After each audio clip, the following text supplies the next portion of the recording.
Assalomu aziz YouTube kanalimiz obunachilari, Qo'qondagi qurilish texnikalari do'konimizda kraska sepadigan apparatlarimizdan mavjud. Shu apparatlarimizda hozir sizlarga bir vositdan video obzorini qilib, tushuntirib, tanishtirib o'tamiz. Ko'rishlaringiz mumkin. Bu yerda 3 ta kraska emotsiya sepishga mo'ljallangan apparatlarimizdan turibdi. Hozir shu apparatlarimizni obzorini qilib o'tamiz akalar. Birinchida turgan apparatimiz 5500 vatli 5 litrgacha bo'lgan kraska emotsiyalarni sepishga mo'ljallangan bo'ladi. Bag'da turgan kattasi aka 4500 vatli 4 litrgacha bo'lgan kraska emotsiya va shunga o'xshagan suyuqlarni sepishga mo'ljallangan bo'ladi. O'rtada turgan kichkinasi esa 2,5-3 litrgacha bo'lgan suyuqliklarni sepishga mo'ljallangan bo'ladi.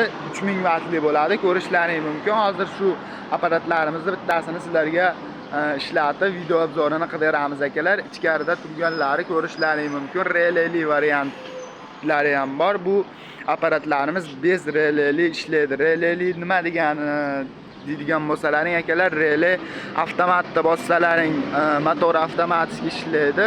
Avtomatni qo'yib yuborsalaring avtomatik o'chadi. Tokni tejash xususiyatiga ega bo'ladi akalar. Kimga qiziq bo'ladigan bo'lsa, manzilimiz Qo'qondagi qurilish texnikalari do'konimiz bo'ladi. Manzil Qo'qon Navoiy masjid Malina Sitibonining yonginasida joylashgan bo'ladi. Hozir bu apparatimizni sizlarga ishlatib ko'rsatib beramiz. Ishlatavering aka.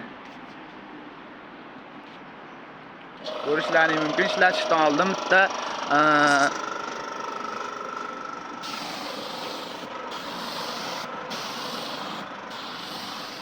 ko'rishlaringiz mumkin akalar. Juda ham davlinasi kuchli, bemalol kraskalaklarni sepib berishga mo'ljallangan bo'ladi. Mana ko'rishlaringiz mumkin. Asfaltga ham, betonga ham kesib.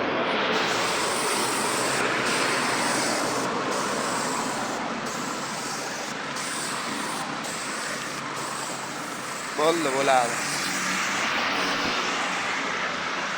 Akalar, kimga shunaqa apparatimiz kerak bo'ladigan bo'lsa, video tagida nomerlarimizni qoldiramiz. Bemalol aloqaga chiqib, buyurtma bersalaring ham bo'ladi yoki shu Qo'qondagi qurilish texnikalari do'konimizga kelib, bemalol xarid qilib ketsalaring ham bo'ladi akalar. 12 ta viloyat bo'ylab dastavka xizmatlarimiz ham mavjud.